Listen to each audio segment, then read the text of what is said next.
Welcome class. आज की class में हम करेंगे फॉर्म्स ऑफ बिजनेस ओनरशिप, जिसमें आता है sole proprietorship, partnership, LLP and corporation. इसका एडवांटेज, डिसएडवांटेज, मीनिंग, सारी चीज़ें बहुत डिटेल में पढ़ेंगे। So let's start.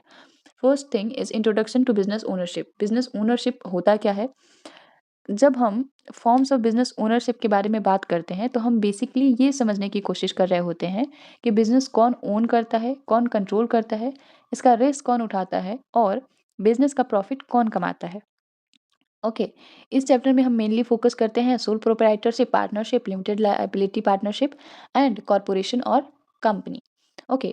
So business ownership refers to the legal structure where under which a business is owned, managed or controlled. Okay. इसका मतलब ये है कि बिजनेस ओनरशिप एक लीगल फ्रेमवर्क होता है जो ये डिसाइड करता है कि बिजनेस किसके नाम पे रजिस्टर्ड है। ओके, यानी कि ओनरशिप किसकी है, बिजनेस के इंपॉर्टेंट डिसीजन कौन लेगा, यानी कि मैनेज कौन करेगा, ओन कौन करेगा, और बिजनेस के लॉस का रिस्क कौन उठाएगा। This is also the big thing कि बिजनेस में जो अगर लॉस होता है तो उसका रिस्क कौन उठाएगा। Okay. It defines who owns the business, who controls decision making and who bears the risk associated with the business activities. Okay. Legal structure का मतलब सिर्फ पेपर वर्क नहीं होता है, बल्कि लॉ के अकॉर्डिंग बिजनेस का स्टेटस होता है। बिजनेस जो form of ownership determine the legal status of business. इसका मतलब है ये है कि एक बिजनेस सेपरेट लीगल एंटिटी है या नहीं है, क्या बिजनेस ओनर से अलग पहचान रखता है या नहीं रखता है, ये सारी चीज़ें डिटरमाइन होती हैं फॉर्म्स ऑफ ओनरशिप के अंदर। ओके। सो ये था कि बिजनेस ओनरशिप क्या होता है। अब देखते हैं कि इसके फॉर्म्स क्या क्या होते हैं। First one is sole proprietorship. Sole proprietorship, इसका मीनिंग क्या होता है? This form of business is owned, managed and controlled by a single individual. इसका मतलब है कि एक ही बंदा ओनर भी है, वही मैनेजर भी है और वही डिसीजन मेकर भी है।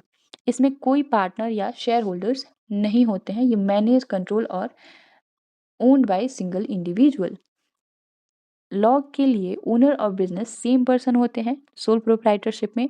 अगर बिजनेस पे लोन है तो ओनर पर्सनली लायबल होगा उस लोन को पे करने के लिए। जब बिजनेस लोन नहीं थे तब भी लोग अपनी दुकान पे खुद काम चलाते थे, वही सोल प्रोप्राइटरशिप था। एग्जाम्पल के लिए देखो, अब फ्रीलांसर की ही बात करो। फ्रीलांसर में क्या होता है, ओनर और बिजनेस अलग अलग नहीं होता है। अगर पेमेंट होगा तो डायरेक्ट ओनर को होगा, अगर कोई लोन होगा तो डायरेक्ट ओनर रिपे करेगा। लोकल टीचर्स भी सोल प्रोप्राइटरशिप के एग्जाम्पल्स की तरह होते हैं। इसमें हमने 3 चीज़ें देखी कि सोल प्रोप्राइटरशिप में एक ही ओनर होता है, कोई सेपरेट लीगल एंटिटी नहीं होती है और जो भी प्रॉफिट होते हैं वो ओनर को मिलते हैं और जो भी लॉस होता है वो भी ओनर ही बॉर्न करता है। ओके। अब इसके देखते हैं एडवांटेज क्या-क्या होते हैं। एडवांटेज की बात करें तो पहला एडवांटेज है ईजी टू स्टार्ट। ये फॉर्म ऑफ ओनरशिप बहुत ईजी टू स्टार्ट होता है क्योंकि इसकी लीगल फॉर्मेलिटीज बहुत सिंपल होती हैं, बिल्कुल कॉम्प्लेक्स नहीं होती। ठीक है, सिंगल ओनरशिप होता है, यानी कि सिंगल पर्सन के द्वारा ओन, मैनेज और कंट्रोल किया जाता है। फुल कंट्रोल, यानी कि वही सिंगल पर्सन कंपनी पे फुल कंट्रोल रखता है। जो भी डिसीजन होगा, जो भी रिस्क होगा, वो उसी पर्सन के द्वारा मैनेज किया जाएगा। मिनिमम लीगल फॉर्मेलिटी, जैसा कि स्टार्टिंग में ही बताया कि लीगल कॉम्प्लेक्सिटीज बहुत कम होती हैं, चाहे वो बिज़नेस स्टार्ट करने के टाइम पे हो या बिज़नेस को क्लोज़ करने के टाइम पे हो। सिंगल पर्सन होता है तो बहुत लॉ की जो भी चीज़ें होती हैं, जितने प्रोसेस होते हैं वो बहुत कम होते हैं बाकी फॉर्म ऑफ पार्टनरशिप से, बाकी फॉर्म ऑफ ओनरशिप से। सोल प्रोप्राइटरशिप में बहुत कम होता है लीगल फॉर्मेलिटीज़। सो ये था advantage of sole proprietorship. Now let's talk about disadvantage. Disadvantage की बात करें तो पहला ही डिसएडवांटेज है कि अनलिमिटेड लायबिलिटी। अगर बिजनेस लॉस करे तो ओनर की पर्सनल प्रॉपर्टी भी बेचनी पड़ सकती है, ये सबसे बड़ा रिस्क है। सेकंड डिसएडवांटेज आता है कि no separate legal entity. Business की कोई सेपरेट लीगल एंटिटी नहीं है, ओनर और बिजनेस एक ही माने जाते हैं लॉ में। लिमिटेड कैपिटल, एक ही पर्सन इन्वॉल्व है सोल प्रोप्राइटरशिप में, तो सिर्फ ओनर के पैसे ही बिजनेस डिपेंड करता है, कोई अलग से कैपिटल इन्वेस्टमेंट नहीं आएगा। इसलिए इसमें लिमिटेड कैपिटल होता है। ओके। नो कंटिन्यूटी, अगर बाय एनी चांस ओनर के मरने या बीमार होने पे बिजनेस बंद हो जाता है, अगर ओनर को कुछ हो जाए तो वो बिजनेस आगे कंटिन्यू नहीं होता है, क्योंकि वो सोल प्रोप्राइटरशिप एक ही ओनर के द्वारा मैनेज किया जाता है। सो अगर उसे कुछ हो गया तो आगे कौन कंटिन्यू करेगा? कोई भी नहीं, तो बिज़नेस बंद हो जाता है। इसीलिए बिज़नेस की कंटिन्यूटी बहुत लो होती है सोल प्रोप्राइटरशिप में। लिमिटेड स्कोप फॉर ग्रोथ, इसमें क्या है कि जब तुम्हारे पास लिमिटेड कैपिटल है, ओके, लिमिटेड आइडियाज़ देने वाले हैं, आपके पास एक्सप्लोर करने की, इन्वेस्टमेंट करने की कैपेसिटी बहुत कम है, तो इसका स्कोप भी बहुत लिमिटेड हो जाता है। आप शेयर्स इश्यू नहीं कर सकते, आप अनलिमिटेड आप पे लायबिलिटी है। सो ये सारी चीज़ों की वजह से कंपनी का जो ग्रोथ होता है वो बहुत लिमिटेड हो जाता है। ओके, सो अब देखते हैं कि हमारा पार्टनरशिप क्या होता है, इसके क्या एडवांटेज और फीचर्स होते हैं।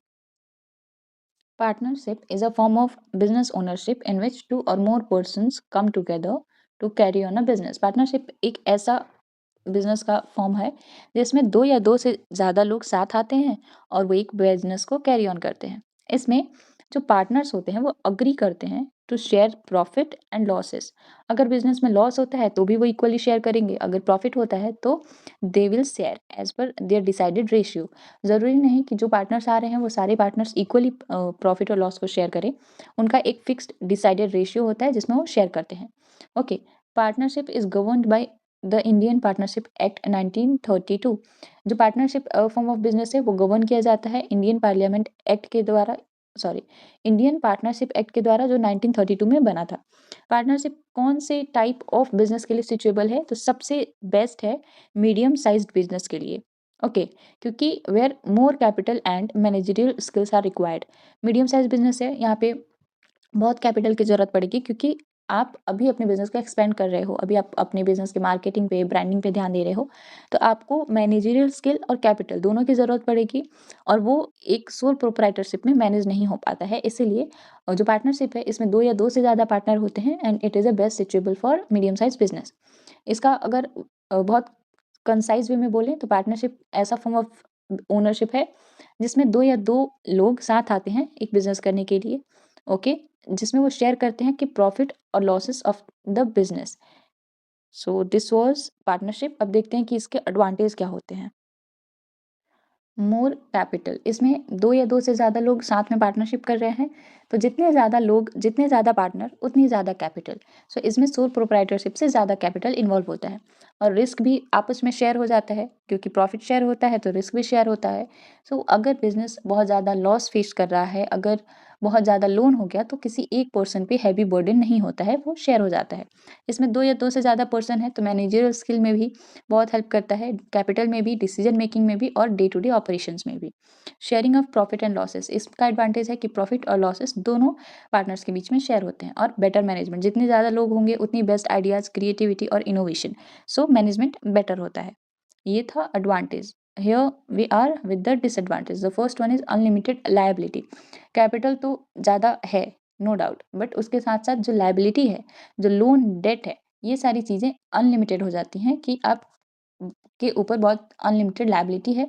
अगर आप लेते हो लोन वगैरह तो आपको पे करना पड़ता है। कॉन्फ्लिक्ट हो जाता है 2 पार्टनर के बीच में, चाहे बहुत सारी चीज़ों के बेसिस पे, जैसे प्रॉफिट शेयरिंग के बेसिस पे, काम करने के बेसिस पे, मैनेजरियल इशू हो जाते हैं। तो जब 2 पार्टनर का आपस में म्यूचुअल डिसीजन किसी एक पॉइंट पे नहीं हो पाता है तो कॉन्फ्लिक्ट हो जाता है, जिससे ये एक बहुत बड़ा डिसएडवांटेज के रूप में बदल जाता है। No transfer of ownership. Ownership जल्दी ट्रांसफ़र नहीं होती है जब तक सारे पार्टनर्स म्यूचुअली एग्री ना करें ओनरशिप ट्रांसफ़र करने के लिए। So this is the disadvantage. Liability for act of other partners. Partnership में हर पार्टनर दूसरे पार्टनर के काम के लिए भी रिस्पॉन्सिबल होता है, चाहे उसने वो काम खुद किए हो या नहीं किए हो। इसका रीज़न होता है म्यूचुअल एजेंसी। आपको दूसरे पार्टनर के एक्ट के लिए रिस्पॉन्सिबल होना पड़ता है। लिमिटेड ग्रोथ, इसका ग्रोथ लिमिटेड है क्योंकि जो भी पार्टनरशिप फर्म का साइज और एक्सपेंशन कैपेसिटी लिमिटेड होती है, चाहे बिजनेस आइडिया अच्छा ही क्यों ना हो। कैपिटल सिर्फ पार्टनर्स का कंट्रीब्यूशन तक लिमिटेड नहीं होता है। पार्टनरशिप शेयर्स इशू नहीं कर सकती, पब्लिक से पैसे रेज नहीं कर सकती है। इसीलिए जो ग्रोथ है कंपनी का वो लिमिटेड होता है पार्टनरशिप में। ओके, सो इसके जो हम नेक्स्ट कॉन्सेप्ट है जो कि है एलएलपी और कॉर्पोरेशन, ये हम नेक्स्ट वीडियो में करेंगे। So stay tune with us and comment your best part and subscribe to get video lectures as per your aligned syllabus.